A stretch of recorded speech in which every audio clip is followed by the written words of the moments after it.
This is exactly right.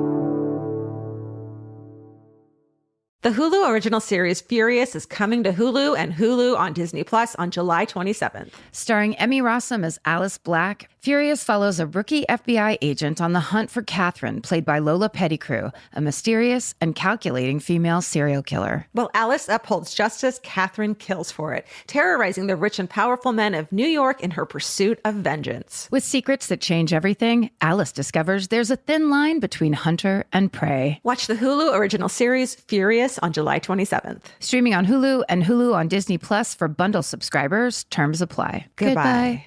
Sometimes the hardest part of therapy is just getting started. For real, which is why having help that's flexible, accessible, and easy to fit into your life matters. And that's exactly what Talkspace is designed for. Talkspace therapy and psychiatry is covered by most insurers, and most insured members pay a copay of $0. Part of the mission of Talkspace is to provide quality care that is accessible and affordable, whether or not you're insured. Talkspace has really made it just a kind of no-brainer to try therapy. If you're nervous about talking to someone, if you're nervous about the money, if you're nervous about leaving the house, you don't have to deal with any of that. They have covered it. And for me, like, that is best way to get into therapy. Take all the what ifs out. You know you got to do it. You know you do. As a listener of this podcast, you'll get $80 off of your first month with Talkspace when you go to Talkspace.com/MFM and enter promo code SPACE80. That's SPACE80. To match with a licensed therapist today, go to Talkspace.com/MFM and enter promo code SPACE80. Goodbye. If audiobooks are your thing, or if you've been meaning to listen to more of them, you should check out a podcast called Earsay, the Audible and iHeart Audiobook Club, hosted by Cal Penn. Each episode spotlights standout audiobooks on Audible across all kinds of genres: sci-fi, comedy, romance, thrillers, and more, with Cal talking to guests who help break down what makes each story worth listening to. It's a fun, easy way to discover your next great audiobook. Check out Earsay on the iHeartRadio app, Apple Podcasts, or wherever you get your podcasts. Goodbye.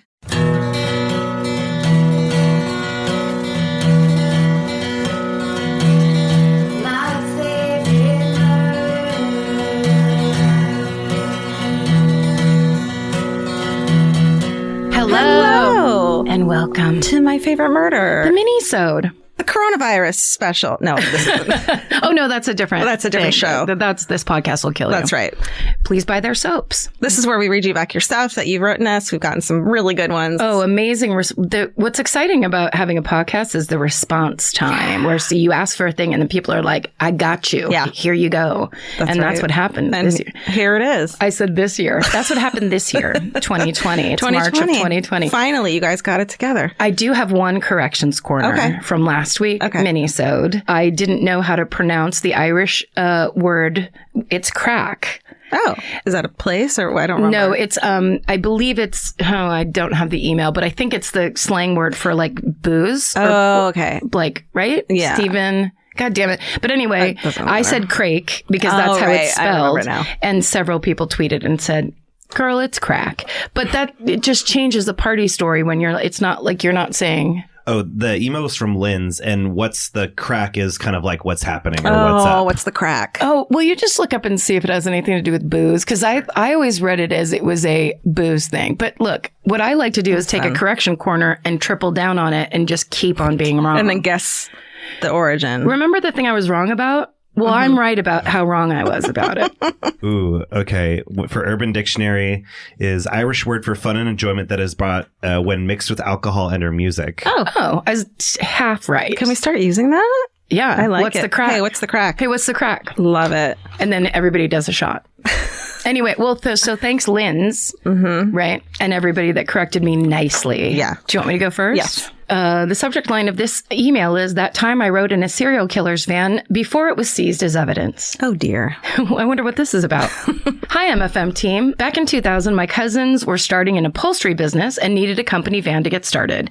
They were broke 20-somethings. I love that 20-somethings are starting an upholstery business. That's like so, what's the word? Like, ambitious. Yes, very I love ambitious. that. And it's like ambitious in a business that I think is usually for 50-year-olds, like Hillside Stranglers? Yes, exactly. I was going to say Navy veterans. They were broke 20-somethings, so the best option was to scan the nickel ads for a good deal. Aww. They ended up purchasing a 1979 Ford van with a tiny round window in the back. Yes. They were pretty excited about it. They came by to my house to show my parents, parentheses, my dad was a car guy, and took me for a ride in it. I was 13 at the time, so there are things about this van that should have struck me as odd, but didn't. Most notably, stains in the back that my cousins had been told by the seller were blood from hunting. Okay. Yeah, the hunting van. You know how we just throw fucking deer into the back of the van? Yeah, it's like, look, I'm a hunter. I'm very interested in that. But I also like conversion vans. About 2 weeks later, the van was seized by our local sheriff's department in connection to suspected serial murders occurring in our hometown of Spokane, Washington. Wow. As it turns out, the seller of the van was none other than Robert Lee Yates Jr., who would soon be arrested and later convicted of killing 18 women in Washington state. Holy shit. Fuck, they really do have their fair share of serial killers up there. Yates was very active in the time leading up to his arrest, with bodies being discovered sometimes less than 24 hours apart. Why don't I know this story? I don't know. I'm going to write this down. Look this one up. No, it's fine. I call it. Dibs. His primary dumping ground was in an undeveloped area near my friend's house. We would occasionally ride our bikes around it in hopes that we would catch the serial killer. Murderinos start young. Guys. Right? Don't do that. Don't do that. If you're on a bike, no one expects you to catch a serial killer. My aunt went with my cousins to purchase the van and met Yates. Fuck. She said there wasn't anything that seemed unusual about Yates and that the stains in the back didn't disturb her because she was a hunter herself. It's Washington State. I feel like a lot of people probably are. Yeah, it's a family tradition for some. Sure. My cousins never got the van back. Ugh. Not that they would want it. Sure. But the sheriff's department did pay them most of what they had purchased it for. That's nice. Most? We can give you 70% on this in this murder van. We're trying to make a deal on a murder van. Yeah. Yates, on the other hand, is now currently serving a 408-year sentence in Walla Walla State Penitentiary. Moral of the story, trust no van. Especially with one with hunting-related stains, and especially if you were in Washington State. Co-author credits are due to my friend Shannon, who introduced me to MFM and has really been on me about submitting this hometown. Smiley face, Sarah. 100%. That's amazing. A great one. You know what, Shannon? You were right to encourage this because that was unbelievably... Wow. I just can't believe that this fucking cheap-ass serial killer was like, instead of like, I don't know, lighting the van on fire or something, was like, no, I got to get some money for this. Right. Got to get some money for it and then just like kind of send it out into the world and hope nothing happens. Without even like fucking steam cleaning the carpet. No, I'm not trying to tell anyone. Quick, I'm not trying to tell anyone how to serial kill. No. Don't do it. It sucks. Yeah. No one likes it. However... So just give it at least one a lightly damp rag. Sure. Wipe it down. All right. This is called The Woman Who Couldn't Scream. Uh-oh. Hey, all. I've had this dream. Oh, Jesus. Oh, right. Hey, all. I was 13 years old when the murder of a graduate student from the local university rocked my small town in southern New Mexico. Katie Sepich was last seen in the early morning hours of August 31st, 2003, walking home from a party. The next day, her body was found near the landfill. She was strangled, sexually assaulted, and partially burned. Oh, my God. Las Cruces is a small city with a tight-knit community, so the news of the discovery quickly spread throughout our town, driving fear and panic.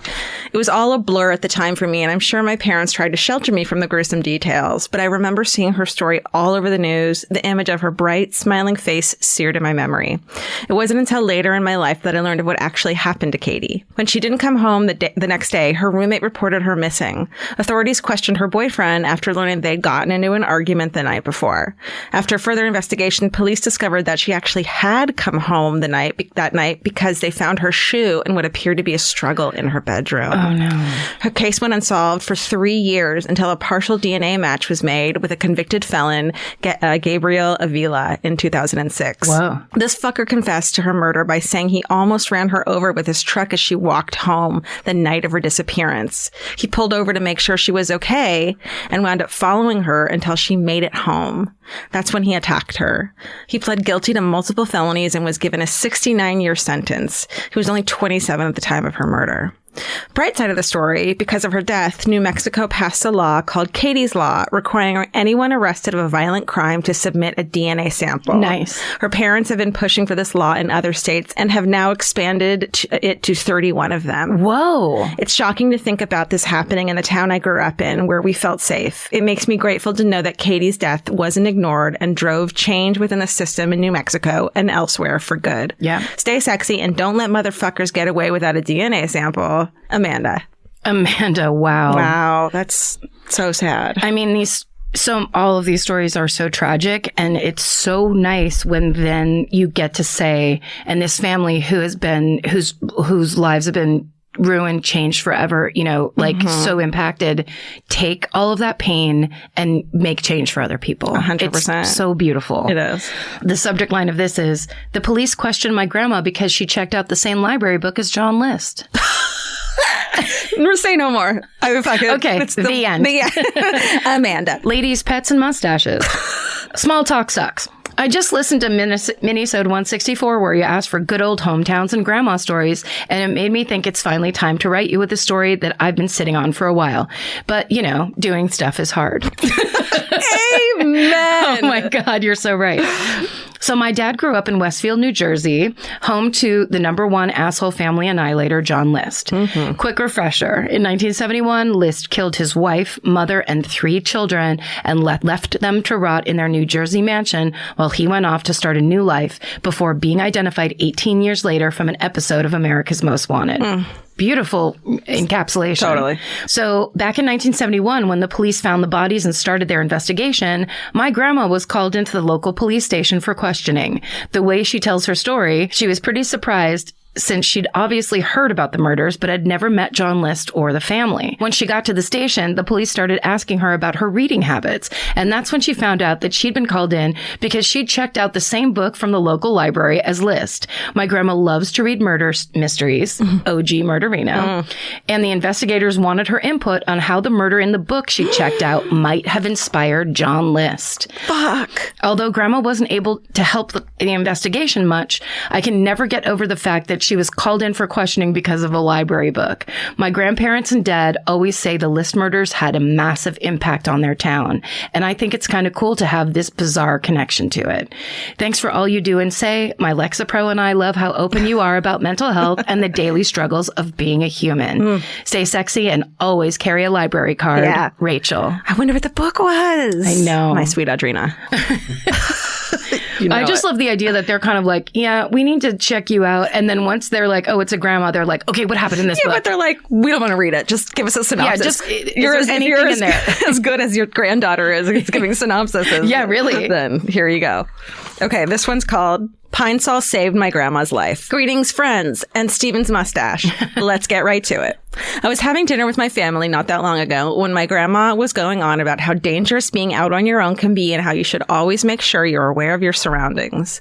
Suddenly, she casually says, "You can never be too careful. After all, that's how that man followed me home." Oh. My obviously stunned expression prompted her to explain that a few years before my mom was born and when my aunt was only a toddler, so sometime in the late 60s, my grandma was working late one night as a bartender when a man she didn't know followed her home after her shift. How much do you love the idea of a grandma bartender? I know she's a young woman here, but the best. I mean, the idea of that where you're going into a bar, it's been a long day, you've got the troubles of the world on your shoulders, and then there's a grandma type of person that's serving your beer like, "How you doing, honey?" Yeah. I would cry. But this is a young woman, but still, I don't care. Okay. Our fantasy, grandma bartender. Grandma bartender. The house was dark, so my grandma thinks he must have assumed she lived alone and not with her husband and small child. Not long after she had gotten into bed, she and her husband, Roy, were awoken by a man climbing through their bedroom window. This is the part of the story where I tell you that my grandma is a bit of an obsessive cleaner and had just pine-soled all of the floors before leaving her for her shift that night. Damn, girl. Roy, being startled by the grown man climbing through the window, jumped out of bed and promptly slipped head over heels on the slippery hardwood floors. Oh, no. Luckily, the sound of Roy falling flat on his ass scared the intruder, and he fled before anything else could happen. To this day, my grandma does not know who tried to break in and is just thankful that the window to my aunt's bedroom was locked, because when the police arrived to check the scene, they found her window screen laying on the ground and knew that this is where they had tried to enter first. Yes. Stay sexy and don't forget to pine sol your floors. Morgan. Morgan, great job. Pine sol your floors and lock those windows. Lock the windows. Even second floor. Might as well. Might as well. What's the benefit of an open window? Yeah. Unlocked window. I mean, Nothing. If it's the middle of the day, it's summertime, throw that thing up, enjoy yourself. Yeah. When you put it back down, Give it a little click. latch. Come on. This podcast is brought to you by Squarespace. Every successful small business starts with someone saying, I wonder if people would actually buy this. Squarespace gives you everything you need to find out. From consultations to events and experiences, you can showcase your skills with a customizable website designed to attract clients and grow your business. With Squarespace's collection of cutting-edge design tools, anyone can build a beautiful, professional online presence that perfectly fits their brand or business. Get paid on time with professional invoices and online payments. Plus, streamline your workflow with built-in appointment scheduling and email marketing tools. Head to squarespace.com/murder for a free trial. And when you're ready to launch, use offer code MURDER to save 10% off your first purchase of a website or domain. Goodbye. You know your favorite summer clothes by what actually makes it into your suitcase. Find the outfits you'll wear all season long at Quince. Quince's 100% European linen pants, dresses, and tops are the pieces you'll reach for all summer long. They're lightweight, effortless to style, and they start at just $32. Their denim is soft and comfortable, and their organic cotton sweaters are perfect for layering when evenings get cold. Quince's beautiful 14-karat gold jewelry adds a subtle finishing touch. So I just went to Italy, and you bet I brought my 100% European linen scoop neck midi dress along with me in the color of floral waterfall, and I wore that thing all over Italy. It was like the perfect day to night. It just looked so pretty, and I felt like I looked sophisticated while still being comfortable. Make your summer wardrobe feel easier. Head to quince.com/MFM for free shipping and 365-day returns. Go to QUINCE.com/MFM for free shipping and 365-day returns. Quince.com/MFM. Goodbye. Every piece of furniture you own has a story. Sometimes it's an heirloom, and sometimes it came with the house because it was too heavy to move. If you're ready to start a new chapter with your home decor, there's Article. Article makes it effortless to create a stylish, long-lasting home at an unbeatable price. They take great care in curating their collection, focusing on pieces that stand the test of time. We've talked about Article for a long time. There are pieces in that catalog that are so affordable that are room changers. And if you go through there and there's like a little something you don't even realize you need it until you see how they have stuff set up or what style combinations that they're doing, where they do the boho chic, there's mid-century, it's a little bit modern, it's something new. Like, there's so many choices in there, and it's not going to break the bank. As someone who's interested in tons of different styles and time periods, Article covers them all in one place. I love that. I know I've mentioned already how much I love my entryway table, but I swear to God, because the path that it's on, I pass it 4 times a day, and I love it more every time. Article is offering our listeners $50 off your first purchase of $100 or more. To claim, visit article.com/murder, and the discount will be automatically applied at checkout. That's article.com/murder for $50 off your first purchase of $100 or more. Goodbye. The subject line is, I work in one of Oregon's most haunted hotels. Oh, okay. Hi, gang. I work at a spot, McMenamins, Edgefield, in Troutdale, Oregon. Edgefield has been featured on several most haunted hotels in Oregon lists, so I knew I was in store for some spooky fun things when I got a job there. Yeah. I could write you an entire essay about the history of the place, but to sum it up, the grounds first existed 108 years ago as Multnomah County Poor Farm, a place to go for those who had nowhere and no one else. Homeless, poor, sick and dying, mentally ill, etc. Eventually, it was converted to a nursing home and a home for emotionally unstable children. That's some layers. That's some layers truly. of history there. The building is now used for the spa. So who was like, you know what would be great? This place is so relaxing. We've got this haunted sanitarium. I think it needs to be a spa. Throw up some the sound of waves, some fucking wind chimes. Get that lavender going. And there you go. Okay. The building that is now used for the spa was first a, quote, diseased women's refuge, Great. AKA a women's prison for local sex workers. Oh, my God. Cut to a couple decades ago, the grounds had been abandoned for some time before being bought and restored to a hotel, spa, brewery, golf course, concert venue. They're doing it all in Troutdale. As you can imagine, with that kind of history, the grounds are haunted as fuck. Yep. Or just a capital A, capital F. Love it. But just say it. Room 215 in the hotel is notoriously haunted. When the McMenamin brothers began to restore the hotel, animal bones and pentagrams were found in that room. Chill. Super chill. That's chill. They brought in, this is the kind of solution that like someone's drunk uncle would make up. They brought in bagpipers to play Amazing Grace in each corner of the room to cleanse it. That's not a thing. It is not a thing in any religion or any... I mean, it makes just as much sense as like sage, like all of that crazy woo-woo bullshit that like that maybe doesn't work. Bagpipes sound great. I actually disagree. The bagpipes are disturbing and they need to be played on a hill in the distance as opposed to inside a hotel room. Corner. Oh my God. Okay. This is amazing. The ghost stayed, but every living human being left the area. Okay. But all the joy was sucked through the bagpipes and blown out the roof. Okay, so Amazing Grace in each corner of the room to cleanse it, but people still report all kinds of things being held down. Didn't work?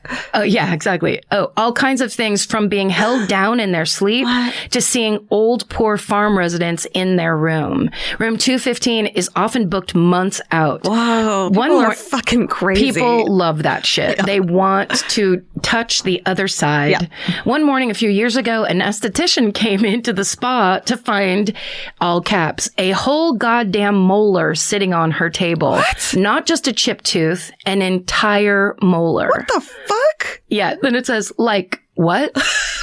The grounds also have a cat ghost. The poor farm had a black cat named Satin that lived there. People report... Not Satan? Sorry. It's S-A-T-I-N. Damn it.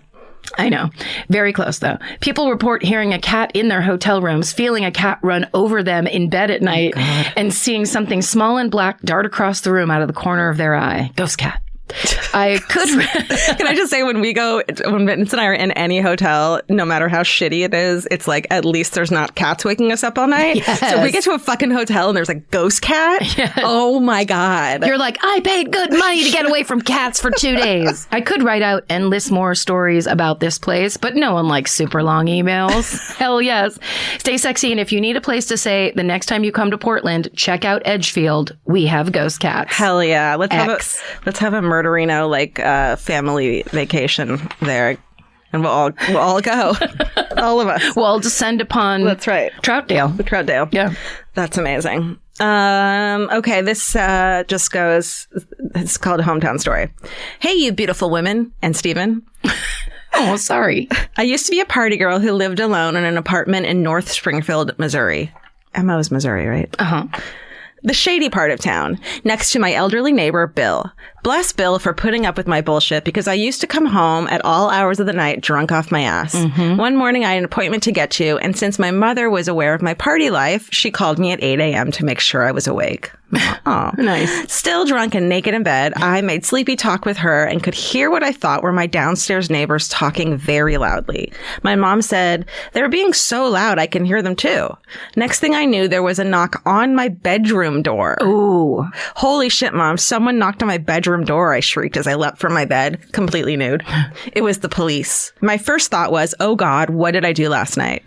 My second thought was, how the fuck did the police get inside my apartment? They can do that. Yeah. Yeah. My mom kindly stayed on the phone with me while I wrapped myself in a robe and emerged from my bedroom, still drunk and highly confused. Turns out I forgot to latch the deadbolt when I returned home that morning. The cold winter air prevented my door from latching all the way, and it blew open at some point. Ooh. Sweet Bill called the police after he hollered for me and I didn't reply. Oh. Hollered. He hollered. To this day, I thank Bill and God for not letting a murderer waltz into my apartment and kill my drunk ass. For real. Stay sexy, lock the deadbolt, and sleep with clothes on. Abby. That's very true, Abby. That's a good point. P.S. I always catch myself wanting to share your podcast with my students. Then I have to stop and remember that they're only 7 years old and I teach first grade. No, no, don't do it. Oh my God, Michelle, you would love this Oh my God. podcast. Mackenzie, get over here. You have to hear all of these people saying fuck 6 times in a row. No, Brooklyn with a Y, not the other one. Not Brooklyn. Oh, yeah. Amazing batch. Good job, you guys. Keep sending them to myfavoritemurder@gmail or on our website, myfavoritemurder.com. There's a, what's it called? Submission thing. Mm-hmm. We love these stories. Yeah, so good. Thank you guys so much. And stay sexy. And don't get murdered. Goodbye. Elvis, do you want a cookie? If audiobooks are your thing, or if you've been meaning to listen to more of them, you should check out a podcast called Earsay, the Audible and iHeart Audiobook Club, hosted by Cal Penn. Each episode spotlights standout audiobooks on Audible across all kinds of genres: sci-fi, comedy, romance, thrillers, and more, with Cal talking to guests who help break down what makes each story worth listening to. It's a fun, easy way to discover your next great audiobook. Check out Earsay on the iHeartRadio app, Apple Podcasts, or wherever you get your podcasts. Goodbye. The best time to think about home security is before you need it. That's exactly why there's Simply Safe. Traditional home security only alerts you after a break-in has already happened, and that's too late. Simply Safe is changing that. Simply Safe's US-based live agents identify threats on your property and help deter them so intruders never get to your house. The system is customizable so you can build one that fits your home and your specific needs. The 24/7 professional monitoring is effective and affordable and won't lock you into a long-term contract. I think that's what's so scary for so many people is that long-term contract. And like, what if it turns out you don't like it or need it,